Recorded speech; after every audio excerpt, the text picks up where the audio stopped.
جو بھی کچھ ہوا ہے پہلی بات یہ جان لیجئے کہ وہ اللہ کے علم کے بغیر نہیں ہوا. واللہ بکل شیء علیم، یہ آیت اسی پر ختم ہوگی. اللہ ہر چیز کا جاننے والا ہے. اچانک یہاں کچھ نہیں ہوتا.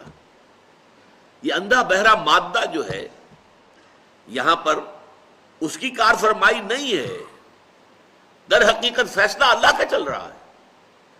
جو شے بھی وقوع پذیر ہوتی ہے وہ ایک تو یہ کہ اللہ کے علم میں پہلے سے موجود ہوتی ہے، دوسرے یہ کہ اللہ کے اذن سے آتی ہے. چاہے کسی ذریعے سے آئے. کسی نے آپ کو اٹھا کر پتھر دے مارا، اس نے پتھر پھینکا آپ کی طرف، یہ اس کا کام تھا، یہ اس کا عمل تھا. اگر اللہ نہ چاہتا یہ پتھر آپ کو نہ لگتا. آپ کو لگا ہے تو یقیناً اذن رب سے لگا ہے. اب انسان اگر سوچے، میں یہ بھی